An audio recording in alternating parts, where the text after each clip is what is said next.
आत्मा बुध्यतात्मैव परत्वेनैव चापरम् अक्षयानन्तबोधाय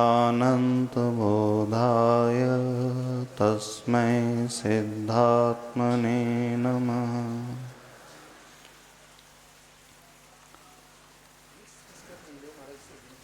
मंगलाचरण है। सिद्ध परमेष्टि के लिए नमस्कार किया गया है। कैसे हैं वे? जिन्होंने येन आत्मा अबुध्यत आत्मैव, जिन्होंने आत्मा को आत्मा के रूप में ही जाना है। अपरम परत्वेन एव, और अपर यानी अन्य आत्मा को पर के रूप में जाना है। कैसी विशेषता है उन सिद्ध परमेष्टि की? अक्षय अनंत बोध को जिन्होंने प्राप्त किया है, तस्मै उन सिद्ध आत्मा के लिए नमस्कार हो। मैं नमस्कार करता हूँ। एक बार यह अनंत केवल ज्ञान प्राप्त हो जाता है तो उसका क्षय कभी नहीं होता है। अन्य मतों में भगवान का अवतार होता है,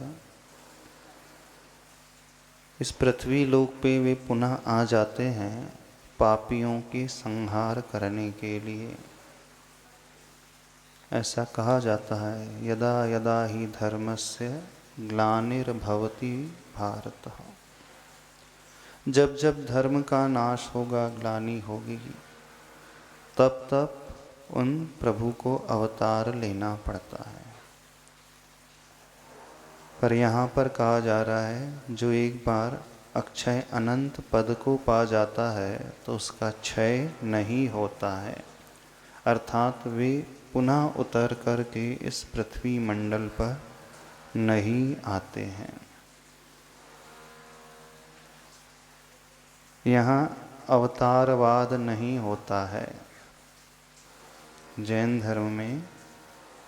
हाँ, यहाँ इसी पृथ्वी में से कोई ऐसी आत्मा, जब चारों तरफ पाप का तांडव होने लगता है तो अपनी विशुद्धि बढ़ा करके इतनी क्षमता को प्रकट कर लेता है कि उस पाप को नाश करने के लिए स्वयं ही भगवत पद को प्राप्त कर लेता है। ऊपर से भगवान को उतारने की आवश्यकता नहीं है, बल्कि इसी संसारी जीव के बीच में से रहते हुए एक जीव इतनी ऊंचाइयों को पा लेता है कि अपने कर्मों को क्षय करके उस पद को प्राप्त करके फिर अरिहंत बन जाता है और संसार में उन जीवों को उपदेश देता है मोक्ष मार्ग का, धर्म मार्ग का। और उस उपदेश को सुनकर के वे पाप मार्ग को छोड़ करके इस पुण्य धर्म मार्ग को अपना लेते हैं। दोनों ही मान्यताओं में बहुत अंतर है। अब इसका हिंदी पद्यानुवाद पढ़ लेते हैं जो आचार्य भगवान ने लिखा है। नीचे भी पेज नंबर 2 में वसंत तिल का छंद में है, जैसे भक्तामर है उसी लय में। जो जानते अपर को अपरात्म रूप,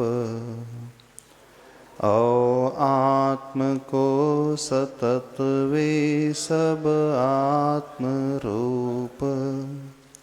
स्वामी अमीय अविनश्वर बोध धाम, हो बार बार उन सिद्धान को प्रणाम। यदि संस्कृत का अर्थ ना समझ में आए, पूज्यवर गुरुदेव ने इसका हिंदी पद्य अनुवाद किया है।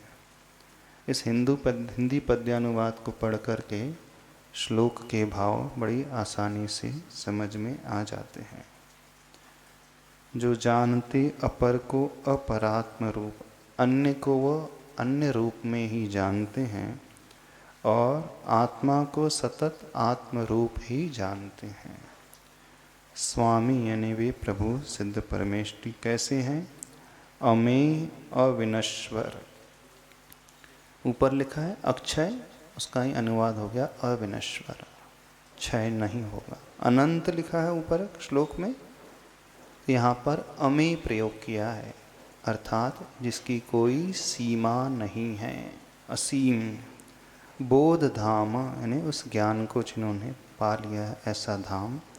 हो बार बार उन सिद्धों को मेरा प्रणाम। वही भाव यहाँ पर आचार्य भगवान ने वसंत तिलका छंद में लिखे हैं। अब ये श्लोक का शॉर्ट में भावार्थ हो गया है। अब टीका को पढ़ें कि आगे बढ़ें? बोलिए।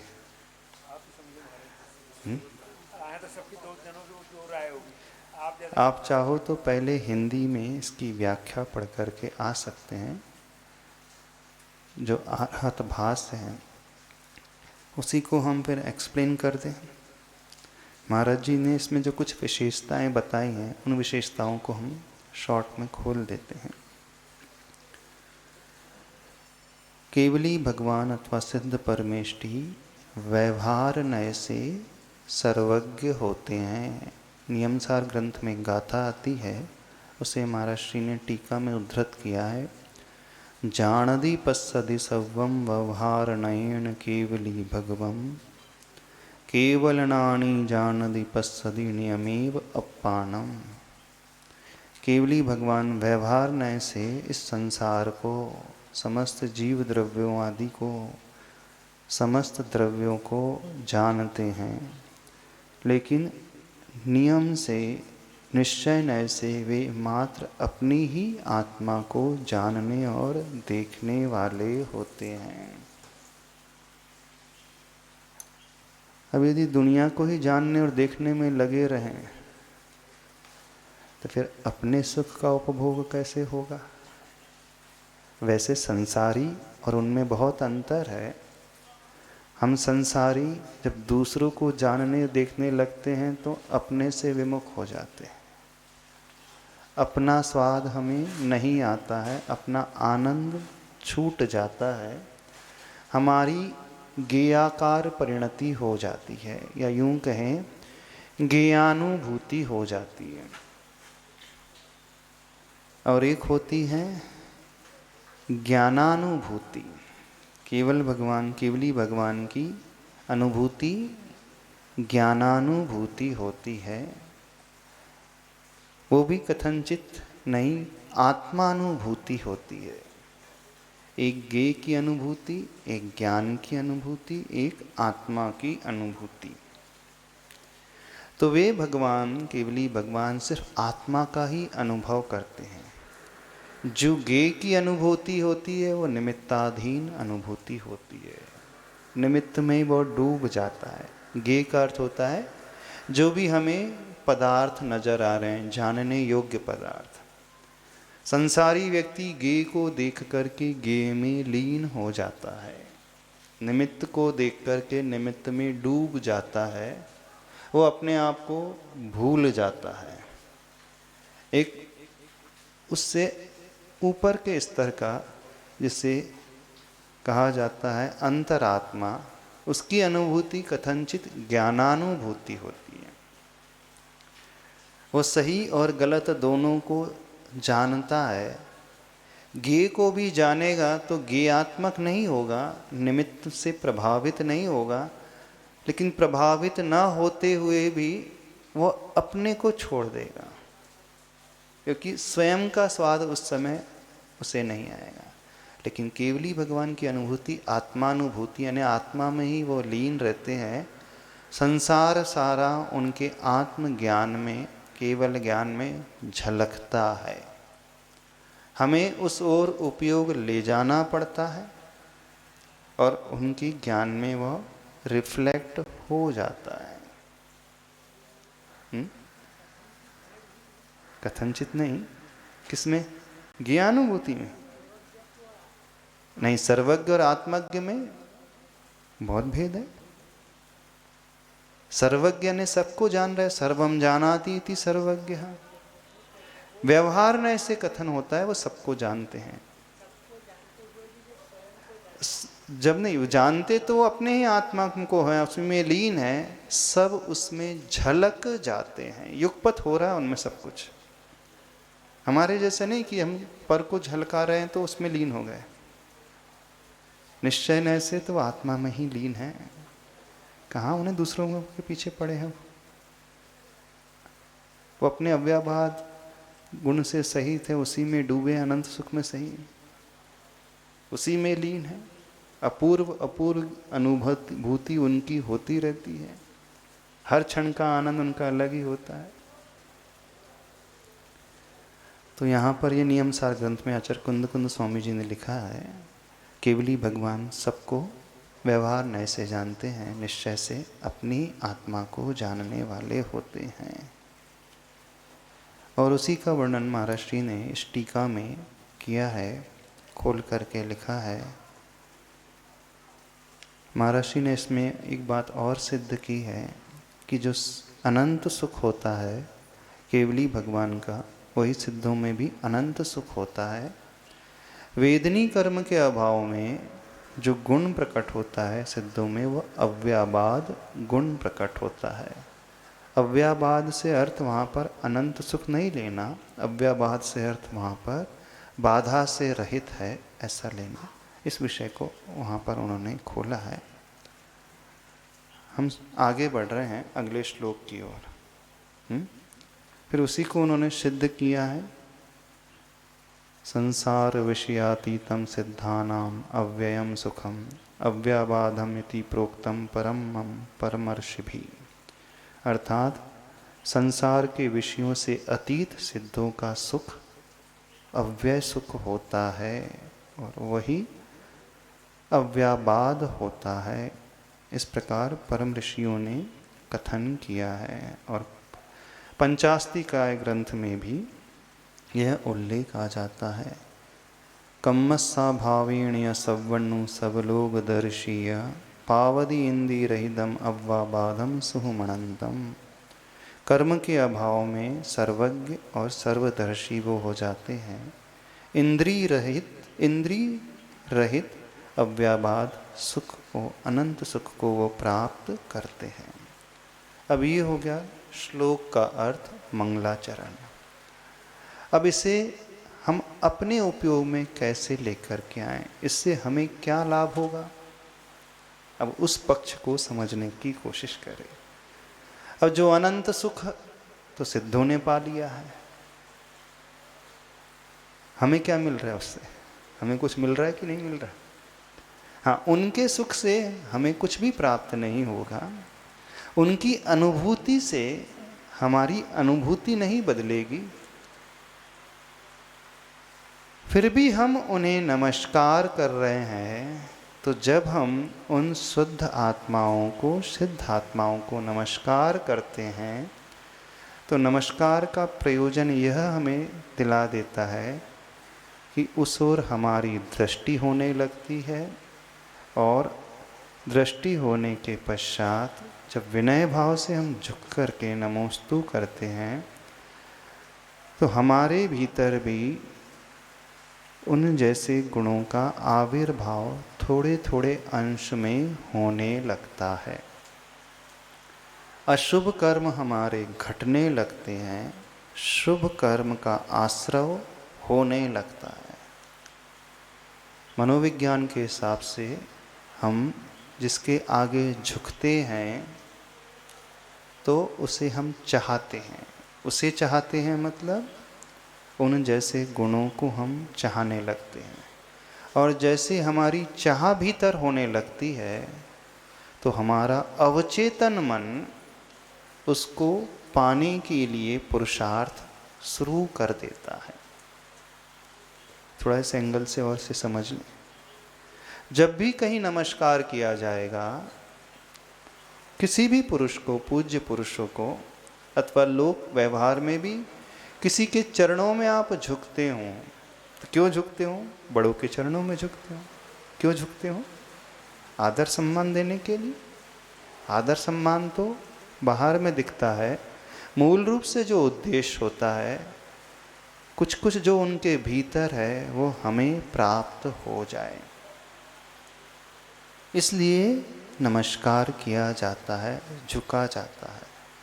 अब वह झुकाव जितना निर्मल होगा, मायाचार से रहित होगा, स्वार्थ से रहित होगा, तो गुणों का आविर्भाव उतना ही तेजी से होता है। गुणों की उत्पत्ति हमारे भीतर उतनी ही तेजी से होने लगती है।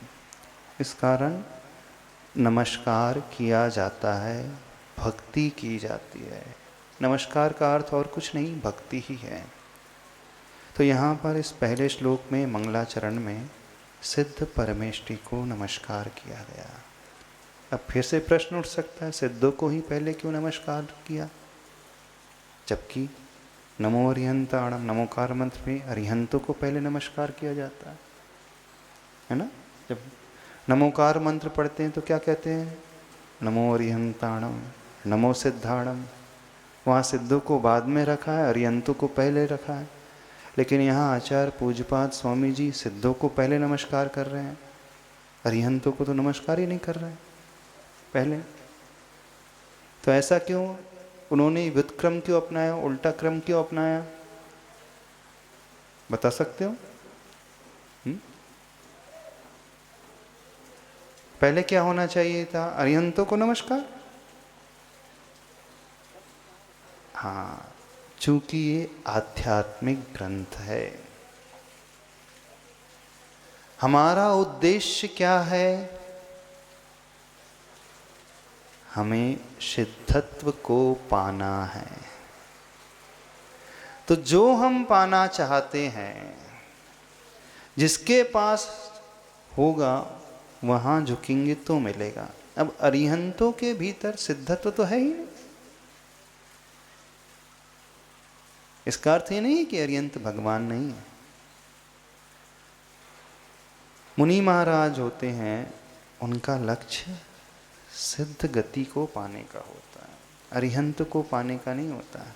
और चूंकि ये ग्रंथ अध्यात्म का ग्रंथ है, आत्म प्रधान ग्रंथ है, तो यहाँ चरम लक्ष्य, अंतिम लक्ष्य सिद्ध दशा को पाने का ही है। इसलिए सर्वप्रथम सिद्ध परमेष्टि के लिए वे नमस्कार कर रहे हैं। जैसे तीर्थंकर भी होते हैं, जब वो दीक्षित होते हैं तो क्या कहते हैं, अरिहंत तीर्थंकर भगवान कभी नमोकार का जाप नहीं करते गृहस्थ दशा में। नमो अरिहंताणम कभी नहीं कहते वो। ओम नमः सिद्धिभ्य भी नहीं कहते, नमः सिद्धिभ्य कहते। क्योंकि ओम कहेंगे तो ओम में पंच परमेष्टि आ जाएंगे। उनका लक्ष्य सिर्फ सिद्ध दशा को पाने का है। अब फिर से प्रश्न उठेगा, थोड़ा सा अहंकार तो नहीं झलक रहा? हो सकता है लोगों के मन में जिज्ञासा, तीर्थंकर भगवान गृहस्थ दशा में तो असंयमी है, और असंयमी यदि नमोकार मंत्र पढ़ ले तो क्या परेशानी? पर वो महापुरुष हैं, तीर्थंकर हैं, वो अपने फाइनल टारगेट को ही देखने वाले होते हैं, अंतिम लक्ष्य को ही चुनने वाले होते हैं, और सारी दृष्टि उनकी अंतिम लक्ष्य की ओर ही लगी रहती है।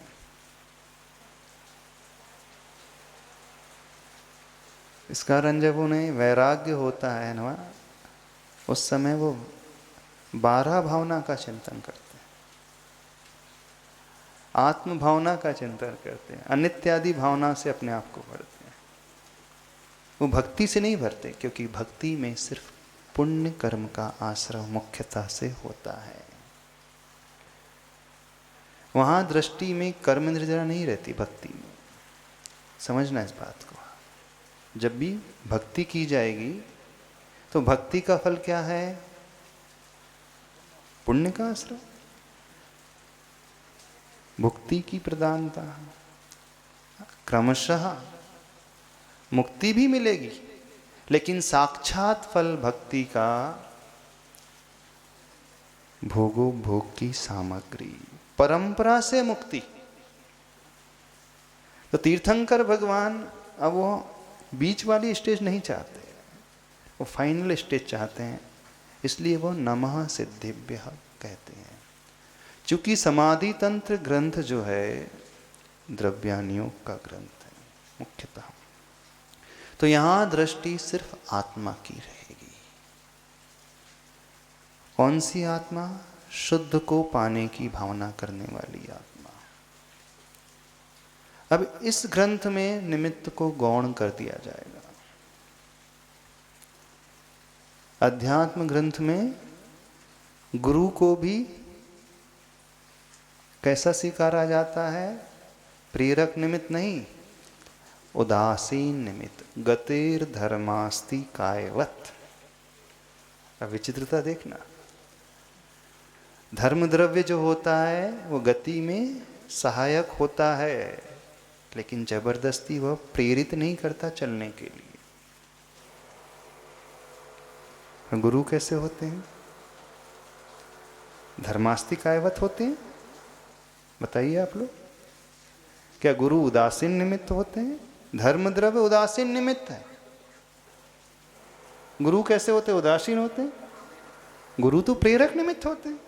गुरु हमें प्रेरणा देते हैं, गुरु दीक्षा देते हैं, प्रायश्चित देते हैं, शिक्षा देते हैं, डांटते भी हैं, दंड भी देते हैं, चलना भी सिखाते हैं। अब फिर भी अध्यात्म ग्रंथों में, ष्टोपदेश में आचार्य पूज्यपाद स्वामी जी ने स्वयं लिखा है, निमित्त मात्र मन्यस्तु गतेर धर्मास्ति कायवत। गुरु आदि भी अब कोई गुरु नहीं, आत्मा एव आत्मनः गुरु। आत्मा ही आत्मा का गुरु है बस। जब इसे पढ़ते तो उद्दंडता सी लगती है ना, अभिमान सा लगता है, ऐसा लगता तो है ना, गुरु को ही भुलाया जा रहा है।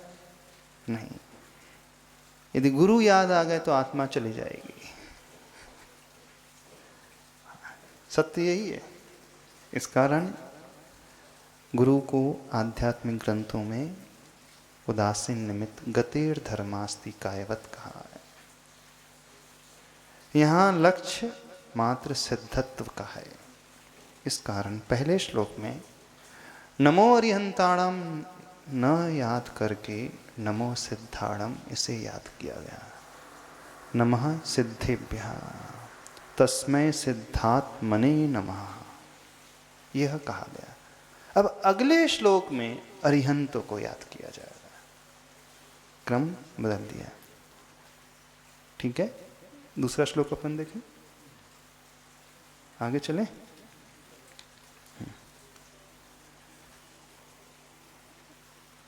अथ तीर्थंकर परम देव स्वरूपाख्यानम अनेक विशेषण विशिष्टम प्रस्तुतुम आहा। तीर्थंकर परम देव के स्वरूप का आख्यान करने जा रहे हैं, उन्हें भी नमस्कार किया जाएगा। पर कैसे नमस्कार किया जा रहा है तीर्थंकरों को? अनेक विशेषण से विशिष्ट तीर्थंकरों को नमस्कार किया जाएगा। भक्ति करना सीख लें।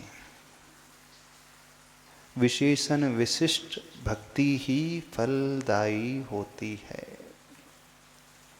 और प्राय हर व्यक्ति विशेषण रहित भक्ति करता है, सामान्य भक्ति करता है। जब भी अपने पूज्य को याद करता है तो सामान्य तरीके से है।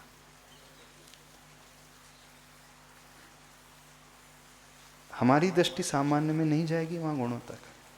अपन इतने कमजोर हैं सभी लोग कि सामान्य में तो सामान्य में रह जाएंगे। जब तक विशेषता ना बताई जाए तब तक दृष्टि कहीं रुकेगी नहीं। इस कारण जब हम भगवान की भक्ति करें, किसी को नमोस्तु करें, नमस्कार करें, पर्टिकुलर एक विशेषण को देख करके फिर नमस्कार करें। कोई भी एक विशेषण, अनंत विशेषण होते हैं, उनके अनंत गुण होते हैं, पर हमारा ध्यान किसी न किसी विशेषण में अवश्य जाना चाहिए। अब यहाँ पर अनंत परिष्टि को विशेषण से सहित नमस्कार कर रहे हैं। अब ये श्लोक दूसरा जो छंद है इसका बदला हुआ है। पहला तो अनुष्टुप छंद था, दूसरा इंद्र वज्रा छंद अथवा उपेंद्र वज्रा छंद आ रहा है। जयंती यस्यावदतोऽपि भारती, पढ़े, विभूतयस्तीर्थकृतोऽप्यनिहितुः, शिवाय धात्रे सुगताय विष्णवे, जिनाय तस्मै सकलात्मने नमः। अब पूरा श्लोक एक साथ पढ़ेंगे। जयन्ति यस्यावदतोऽपि भारती, विभूतयस्तीर्थकृतोऽप्यनिहितुः, शिवाय धात्रे सुगताय विष्णवे, जिनाय तस्मै सकलात्मने नमः। जहाँ विसर्ग है, विसर्ग का उच्चारण भी होना चाहिए। जहाँ दीर्घ मात्रा है, दीर्घ मात्रा का उच्चारण भी होना चाहिए। दूसरे चरण में लिखा है विभूतयस्तीर्थ कृतोप्य निहितु। नी में दीर्घ ई है और हितु में ह्रस्व ही ई है। दीर्घ ईकार और ह्रस्व ईकार अथवा बड़ी ई और छोटी ई, सबको दीर्घ और ह्रस्व समझ में ना आए ऐसा लगता है, क्योंकि सब बुंदेलखंडी है, हिंदी पढ़ी और यहाँ की हिंदी भगवान ही मालिक है। हाँ, छोटे को बड़ी, बड़ी को छोटी मात्रा कर देते हैं। हाँ, विसर्ग तो पता ही नहीं कहाँ चल गायब हो जाता है, और हलंत पूरा बन जाता है, आधा अक्षर पूरा हो जाता है, दीर्घ अक्षर छोटा हो जाता, दीर्घ मात्रा छोटी मात्रा हो जाती है, और छोटी मात्रा बड़ी हो जाती है ना उच्चारण में। जब हम स्वाध्याय कर रहे हैं तो स्वाध्याय का पहला अंग शब्दाचार, ज्ञान का पहला अंग, सम्यक ज्ञान का पहला अंग कौन सा आता है? शब्दाचार, अर्थात सही तरीके से प्रोनंसिएशन होना चाहिए, सही तरीके से उच्चारण होना चाहिए, और जो उच्चारण सही करना लगता है उसे वचन सिद्धि होती है। इस बात को मान करके चलना। अर्थ के, उच्चारण के साथ अर्थ भी चाहिए, भाव भी चाहिए, लेकिन उच्चारण भी एक माध्यम होता है वचन सिद्धि के लिए।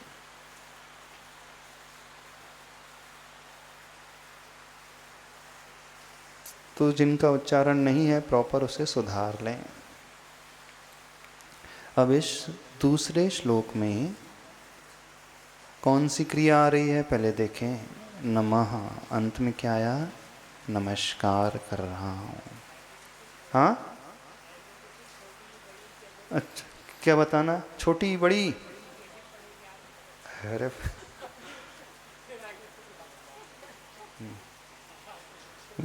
विभूतयः, देखो भू में दीर्घ ऊ है।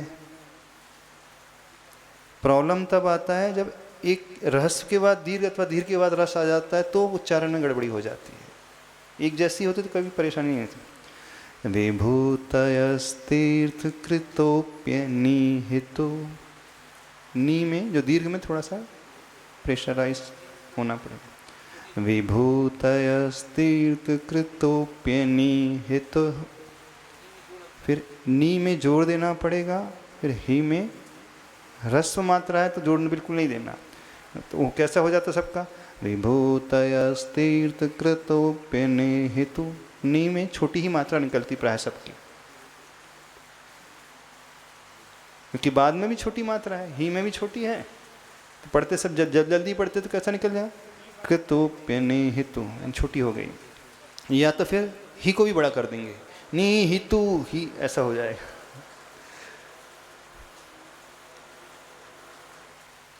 जो सही उच्चारण करता है मात्रा का, अब उसका एक दूसरा एस्पेक्ट बताते हैं। उसका कंट्रोल अपने माइंड में बहुत अच्छा रहता है, क्योंकि इंस्टेंटली उसे अपने आप को बदलना है। कहाँ दीर्घ कहाँ ह्रस्व, तो जिसका कंट्रोल अपने मस्तिष्क में रहेगा वही कर पाएगा। कॉम्पिटिटिव एग्जाम में कुछ लॉजिकल प्रश्न आते हैं, क्वेश्चंस आते हैं, स्पीडली क्वेश्चन के आंसर लिखना पड़ता है। तो यदि हम उच्चारण सुधार लेंगे तो उसका सबसे बड़ा लाभ होगा, हमारा संयम हमारे कंट्रोल में हो जाएगा। कितना हमें तेजी से बढ़ना और कब हमें रुकना है, बिना मस्तिष्क को ट्रेन किए हो नहीं सकता। तो विभूतयस्तीर्थकृतोप्यनिहितुः, इस कारण उच्चारण से सिद्धि होती है, ऐसे नहीं कह रहे। कई लोगों को लगता है उच्चारण करने में सिद्धि कैसे हो जाएगी। उच्चारण में सिद्धि ऐसे होती है, व्यक्ति को ये पता है कि कब तेज, कब कम, कब रुकना, कब श्वास को लेकर के देखना है।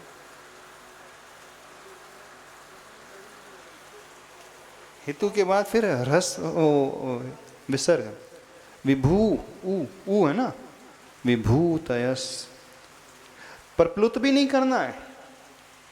3 मात्राएं होती हैं, रस, दीर्घ और प्लुत। तो कई लोग दीर्घ को प्लुत बना देते हैं। प्लुत मीन्स 3 मात्राएं, सा रे, ये प्लुत है, सारे दीर्घ है, सारे रस। खींचते हैं, संगीत में प्लुत आता है।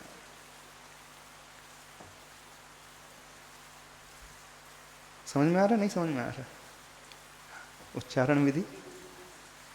जब जब कोई व्यक्ति संस्कृत के श्लोक को कोई गाने में फिट करने की कोशिश करता है, तो भजन में फिट करने की कोशिश करता है, तो वहाँ सब कुछ गड़बड़ हो जाता है। या तो वो रस को दीर्घ करेगा अथवा दीर्घ को प्लुत बनाएगा, उसके बिना वो हो ही नहीं सकता। क्योंकि जिस छंद में रचा गया है उसकी ध्वनि उसी प्रकार की हो सकती है, अन्य प्रकार से हो नहीं सकती। अब कोई उसे भजन में फिट करना चाह रहा है, जितने संगीतकार गीतकार होते ना, देखो अपवित्र पवित्र, वो भगवान मालिक कहाँ ले जाके खींच करके ले चले जाते हैं। उनका उद्देश्य भजन की लय में लाना उस श्लोक को नहीं, फिर उसमें विसर्ग नहीं निकल पाएगा ज़्यादा उसमें। तो जयन्ति यस्यावदतोऽपि भारती विभूतयस्तीर्थकृतोऽप्यनिहितुः, शिवाय धात्रे सुगताय विष्णवे जिनाय तस्मै सकलात्मने नमः।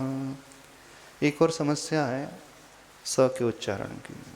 3 स हैं, एक दंती सा, एक तालव्य सा, एक मूर्धन्य सा। दंती सा मतलब सड़क का सा जिसे आप बोलते हैं, तालव्य सा मतलब शक्कर का सा, और मूर्धन्य सा मतलब षटकोण का सा।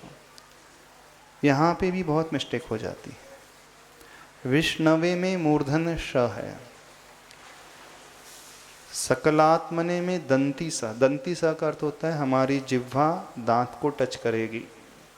स बोलो, सड़क बोलो, सड़क, तो दांत कौन से दांत को टच करेगी, नीचे वाले स। शक्कर बोलो, तो जीभ कहाँ टच कर रही है, अपर जाओ, ऊपर के ताले को। श बोलो, जीभ और टिस्ट हो जाएगी, मूर्धा को अंदर और टिस्ट हो जाएगी, तो वहाँ से श। तो जब तक उच्चारण स्थान का ज्ञान नहीं होगा, सही उच्चारण नहीं निकल सकता।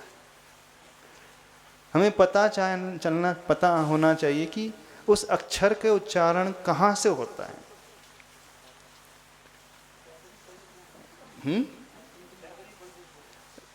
नहीं, इसमें पूरा व्याकरण पढ़ने की कोई आवश्यकता नहीं, छोटी सी 12 खड़ी जहाँ पढ़ते बस उच्चारण, कौन सा अक्षर का उच्चारण कहाँ से होता है। क वर्ग का उच्चारण, अकुह विसर्जनीयाम कंठ, जैसे क वर्ग क ख ग घ ङ, तो उसके लिए कंठ का उपयोग होगा, अंदर से बोला जाएगा। अ का अंध, ह का उच्चारण हो तो कंठ से निकलेगा। इचु यशानाम तालु, शक्कर का सा, चवर च छ छ, उसमें हमारी जीभ तालु को टच करेगी। ई ऐसा, श ऐसा। ऋतु लतानाम दंती, दंतः, री का उच्चारण है, ल का उच्चारण है, स का उच्चारण है, तवर्ग का उच्चारण है, त थ द ध द न, उसमें हमारी जीभ जो है दांतों को टच करती है। पवर्ग के उच्चारण में हमारे दोनों होंठों का प्रयोग होता है, प पूरे दोनों टच होंगे तभी प फ ब भ म निकलेगा। अन्य अक्षर में दोनों होंठों का प्रयोग नहीं होता।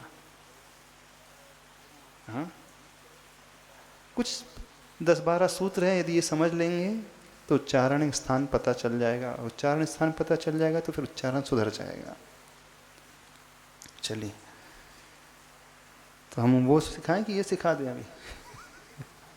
हाँ हाँ, देखो ये सम्यक ज्ञान के अंग में आता है और इसमें ज़्यादा समय नहीं लगता है। हाँ, शब्दाचार।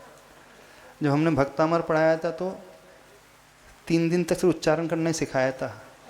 कौन से अक्षर का उच्चारण कहाँ से होता है, मुख के कौन से पार्ट से, किसी में कंठ का प्रयोग, किसी में दांतों का, किसी में होठों का, किसी में नाक का प्रयोग होता है। जितने भी पंचम वर्ण होते हैं ङ, ञ, न, सब में नाक का प्रयोग होगा।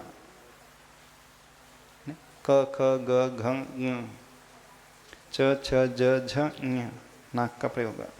ट ठ ड ढ ण, त थ द ध न, प फ ब भ म, ऐसा 4, इससे ही उच्चारण। ठीक है, इसके अर्थ को देख लें अपन। हाँ, जयंती, देखो इसमें क्रिया जो है सबसे अंतिम चरण में नमस्कार किया जा रहा है। किसे नमस्कार किया जा रहा है, प्रश्न उठेगा तो फिर लिखा है, रिवर्स चलेंगे तो समझ में आ जाएगा। सकल आत्मने, उस आत्मा को नमस्कार किया जा रहा है जो सकल है। कल का अर्थ होता है शरीर, स का अर्थ होता है सहित, अर्थात जो शरीर सहित है ऐसी आत्मा के लिए नमस्कार किया जा रहा है। शरीर सहित कौन होते हैं, अरिहंत परमेष्टि। सिद्ध परमेष्टि कैसे हैं, विकल परमात्मा, अकल परमात्मा। विकल, निकल भी बोलते हैं, विकल भी बोलते हैं, अकल भी बोल सकते हैं। कल रहित होना चाहिए। विगतः कलह यस्मिन स विकलः, यानी सिद्ध परमेष्टि, जिसका शरीर नहीं है वो विकल परमात्मा। हिंदी में एक भक्ति आती है ना, स्तुति आती है, सकल। सकल का दूसरा अर्थ होता है संपूर्ण, और सकल का एक अर्थ होता है कल सहित, यानी शरीर सहित, सो सकल। तो यहाँ जो सकल है वो शरीर सहित का। सकल आत्मने नमः, उन सकल यानी शरीर सहित आत्मा के लिए नमस्कार है। तस्मै ने उनके लिए। अब उनके लिए हम नमस्कार कर रहे हैं तो कौन से विशेषण हैं, विशेषणों का यहाँ पर वर्णन किया गया है। शिवाय, धात्रे, सुगताय, विष्णवे, जिनाय, ये नाम भी हैं और उनके विशेषण भी हैं। क्या नाम, शिव, शिव कहो, धाता कहो, सुगत कहो, विष्णु कहो, जिन कहो, सब अरिहंत परमेष्टि के नाम हैं। शिव, धाता मतलब ब्रह्मा, विष्णु मतलब वही, सुगत कहो यानी बुद्ध, और जिन, सब एक अर्थवाची है। अब देखिए विशेषता, बुद्ध, वीर, जिन, हरिहर, ब्रह्मा या उसको स्वाधीन कहो, ये सब अरिहंत परमेष्टि के ही नाम हैं। ऐसा नहीं, शिव भी धाता, तो शिव किसे कहते हैं, शिव का अर्थ होता है कल्याण करने वाला, जो कल्याण, धाता अर्थात पैदा करने वाले ब्रह्मा, विष्णु पालन करने वाले, धाता अर्थात देने वाले, सुगत यानी जिनका ज्ञान पूरा अच्छा है, सुष्टु गतः पूरे लोक में जिनका ज्ञान फैल चुका है, बुद्ध जिनाए ये तो परिचित हैं, जिन्होंने अपनी आत्मा को जीत लिया है। तो शिवाय धात्रे सुगताय विष्णवे जिनाय तस्मै सकलात्मने नमः। ये हो गया अंतिम 2 चरण का अर्थ। अब प्रथम 2 चरण का अर्थ भी लगा लें, शब्दार्थ पहले समझ लें। जयंती जयवंत हो, जब अपन जयकारा लगाते हैं तो जय कहना भी अपने आप में गुणानुवाद होता है। जयकार हो, जय हो, जय हो, जय जय हो, ये उनकी पूजा है, भक्ति है। जयकार गति नहीं, गत का गमलरी धातु है। गमलरी धातु जो होती है ज्ञान के अर्थ में प्रयोग होती है। गत यानी जिन्होंने जान लिया है। बुद्ध का एक नाम सुगत भी है ना। तो वो चतुर्थी विभक्ति संस्कृत में होगी। सुगता यानी उन ज्ञानी के लिए, जिनाए उन जिनेन्द्र भगवान के लिए। जब अर्घ्य चढ़ाते हैं ना, जिनेन्द्राय, मुनिन्द्राय, जिनाय, बाद में यह लग रहा है ना चतुर्थी विभक्ति में, ने उनके लिए। हिंदी में समझ ना, जन्म जरा मृत्यु पार्श्वनाथ जिनेन्द्राय जलम निर्वपामी तीसरी, मुनिन्द्राय, सब में ये लगा चौथी विभक्ति जो है के लिए। जल चढ़ाते हैं, चंदन चढ़ाते हैं, द्रव्य चढ़ाते हैं, अर्घ्य चढ़ाते हैं, जो भी है। तो पूरा जब भी नमस्कार किया जाएगा उसमें चतुर्थी विभक्ति का ही प्रयोग होता है। नमः ये अव्यय पद है संस्कृत व्याकरण के अनुसार।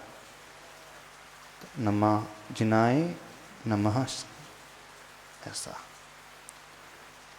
जयंती जयवंत हो, क्या यस्य यानी जिनकी। अब इसके शब्दार्थ देख लें कि संधि विच्छेद देख ले पहले। चलो पहले संधि विच्छेद देख लेते हैं। जयंती क्रिया है, जयवंत हो। यस्य अवदतो अपि, 3 शब्द हैं, 3 शब्द मिलकर के क्या बन गया, यस्यावदतो पि। वहाँ एक एस अक्षर दिख रहा है, अ था वो लोप हो गया। यस्य अवदतः अपि, ऐसा उसका संधि विच्छेद कर। भारती, भारती का अर्थ हुआ वाणी, जिनवाणी। जयंती यस्य अवदत, जिनकी वाणी अवदत यानी बिना बोले खिलती है, वो जयवंत हो।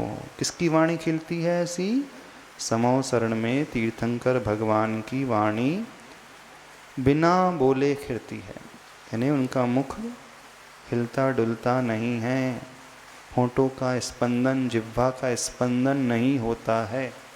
जैसे हम और आप बोलेंगे तो मुख खुलेगा, जैसा अक्षर का उच्चारण होगा उसके अनुसार मुख ट्विस्ट होगा, जिह्वा ऊपर जाएगी, नीचे जाएगी, तालु का प्रयोग होगा, जीभ का प्रयोग होगा, दांतों का प्रयोग होगा, होठों का प्रयोग होगा, श्वास का प्रयोग होगा। लेकिन तीर्थंकर भगवान की वाणी जब खिलती है तो ना होठों का प्रयोग, होठ चलते हैं, ना दांत का प्रयोग, ना तालु का, ना श्वास का प्रयोग। वो ऐसे ही दिखते हैं जैसे बैठे हैं, पर ध्वनि खिर रही है। ओंकार में उनकी ध्वनि होती है। जैसे ओम का उच्चारण करना है तो उसमें दिखता नहीं ना, मुख का हलन चलन नहीं होता ना, ओम अंदर से जो निकल रहा है स्वर। तो यस्य अवदतो अपि भारती, जिनकी भारती, जिनकी वाणी बिना बोले भी, नहीं बोलते हुए भी, विभूतयः यानी उनकी जो विभूति है, वैभव है। कौन सा वैभव है, वाणी रूपी वैभव, भारती रूपी उनका वैभव है। तीर्थ कृतो अपि अनेहितो हो, तीर्थंकर होते हुए भी, अर्थात तीर्थ को करने वाले हैं अनिहितु, बिना इच्छा के जो बोलते हैं। भगवान इच्छा पूर्वक बोलते हैं समावसरण में। पहले इसका शब्दार्थ देख लेते हैं, फिर इसकी व्याख्या समझते हैं।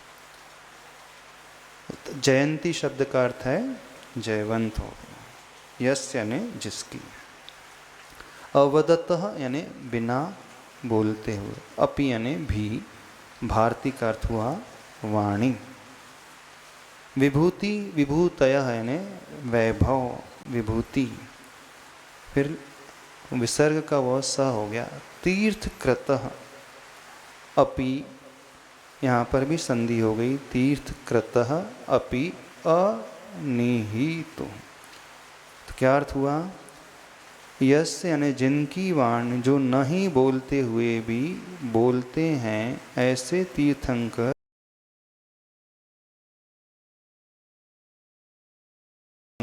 जयवंत हो। पहले दो चरण में जिनवाणी का स्मरण किया गया है।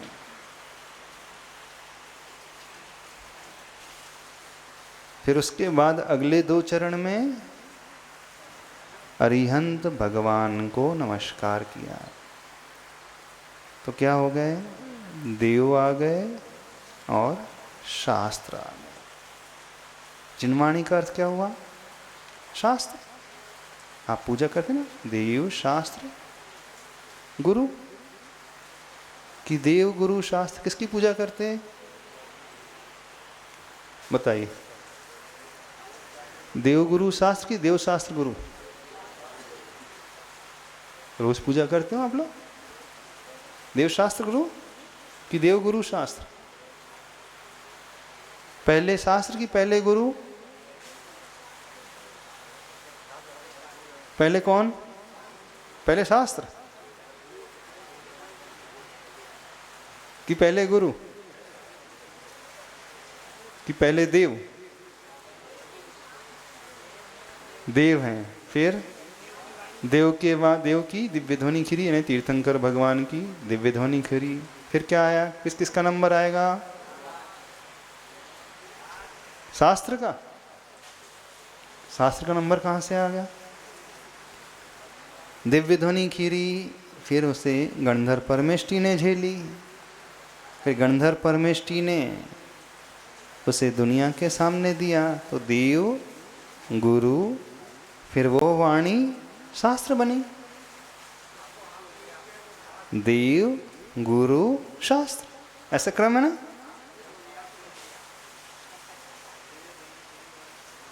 दिव्य ध्वनि खिरी,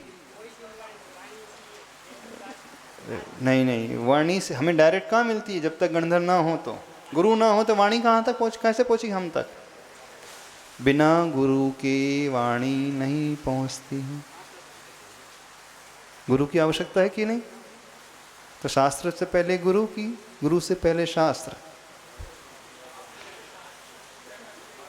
बताइए। हाँ,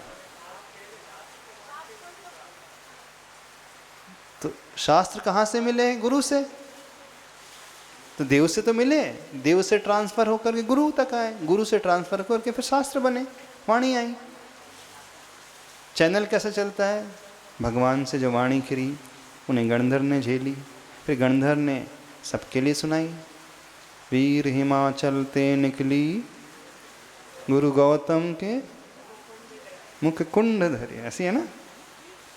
वीर हिमाचल है ना भगवान, वीर भगवान, महावीर भगवान हिमाचल पर्वत की भांति, वहाँ से गंगोत्री से जो गंगा नदी निकली, तो उसको उदाहरण के रूप में जो जिनवाणी स्तुति बनाई ना, वीर हिमाचल, वीर भगवान रूपी हिमाचल पर्वत से निकली। फिर कौन से कुंड में आई? गौतम स्वामी गणधर रूपी कुंड ने उसे झेली। फिर गौतम स्वामी जी ने दुनिया के सामने दी। तो देव गुरु शास्त्र, ऐसी क्रम है? नहीं है ऐसा क्रम। तो कैसा क्रम है बताओ?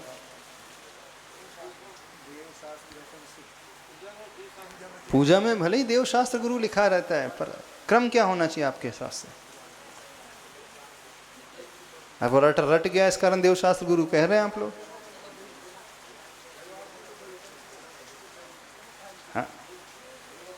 पर क्रम तो वैसे ही होना चाहिए, देव गुरु शास्त्र। हाँ क्या बोल रहे साधु शर्मा जी? माइक दो उनको, एक माइक रखो एक। हाँ हाँ, आगम आप्त के द्वारा कहा हुआ, ठीक है। फिर गणधर स्वामी जी ने गुंथा हुआ, मुनियों द्वारा रचा हुआ। हाँ तो फिर क्या आया? पहले कौन आया?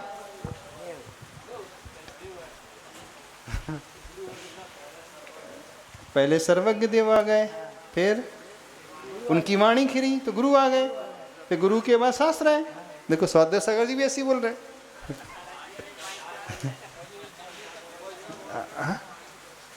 हाँ तो वाणी ठीक है, मान रहा है वाणी, पर वाणी आई किसके थ्रू? गुरु के थ्रू।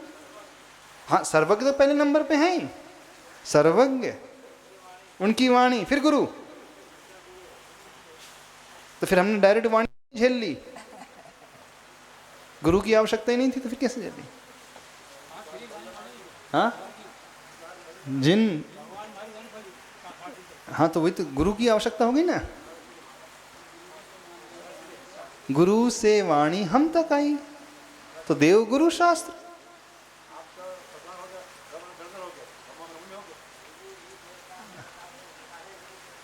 वो बोल रहे आगम का अर्थ हुआ आ यानी आप, ग से गणधर, म से मुनि। ये इनकी भी परिभाषा है। हाँ आप्त, गणधर और मुनि। आप्त के द्वारा कहा हुआ, हाँ गणधर के द्वारा झेला गया, गुंथा हुआ, और मुनि के द्वारा रचा गया। तो क्रम ऐसी है ना, आप्त, गणधर और मुनि, देवगुरु शास्त्र। ऐसी आगम की परिभाषा। किसका चिंतन है? अच्छा चिंतन है। आगम का चिंतन, आगम, आ से आप यानी प्रभु, ग से गणधर और म से फिर मुनि, तो देवगुरु शास्त्र। आप यानी आगम, आप यानी प्रभु, आप यानी देव, मुनि ने रचा, इसलिए शास्त्र बने। वो ऐसे लगा रहे। खैर विवक्षा है, विवक्षा है, दोनों ही घट सकती हैं, ऐसे कोई बाधा नहीं है। वाणी को हम पहले भी रख सकते हैं। जिनेंद्र भगवान से निकली वो वाणी, फिर उसे गुरु ने झेली, तो देवशास्त्र गुरु, ऐसा भी रख सकते हैं, बाधा नहीं है। पर दूसरे क्रम से भी रखा जा सकता है देव गुरु शास्त्र, क्योंकि गुरु के द्वारा हम तक पहुंच रही है देव गुरु शास्त्र। विवक्षा जैसी बनाना चाहे वक्ता, दोनों ही विवक्षा बन सकती है। माइक दो भैया जी को, थोड़ा सा आवाज़ हम तक नहीं आ रही, कॉर्डलेस देना। हाँ हाँ नहीं, क्या कह रहे हैं भैया जी? हाँ क्या कह रहे हैं आप? हाँ आवाज़ नहीं आई है, बोलिए, क्लियर हो जाएगा सबको। विवक्षा बना सकते हैं, हाँ पर क्रम देव शास्त्र गुरु ही रहेगा। क्यों लगा दिया आपने? ही मत लगाइए। हाँ क्रम के लिए जो कहा, हाँ, क्रम वही वो है। भी रख सकते हैं और यह भी रख सकते हैं। अब मुख्यता जिनकी देना हो वैसे हाँ तो दोनों ही रखा जा सकता है। गुरु को भी रखा जा हाँ, सकता तो ही नहीं लगाए है ना, गुरु के लिए भी तो कहा है। हाँ बलिहारी गुरु आपकी गोविंद दियो बनाए, बताए नहीं बनाए। हाँ, अच्छा श्री बोलते गोविंद दियो बनाए, बताए नहीं बनाए।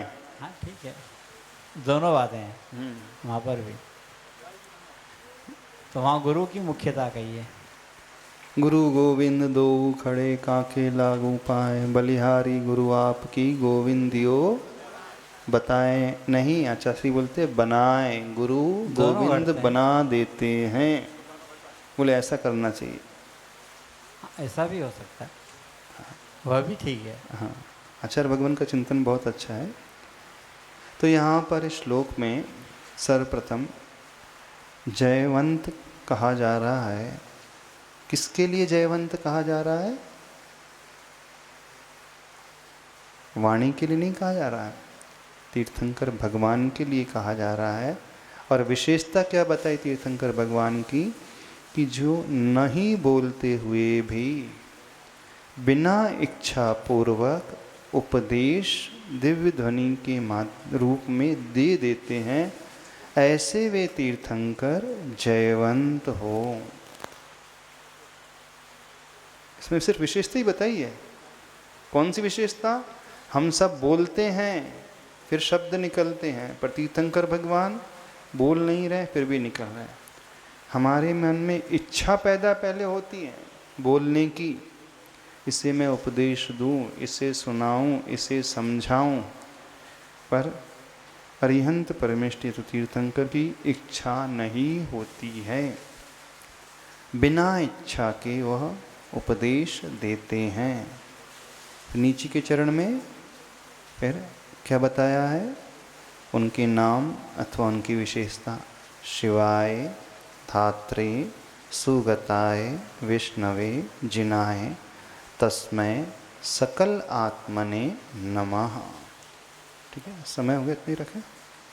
आचार्य श्री का पद्यानुवाद पढ़ लेते हैं।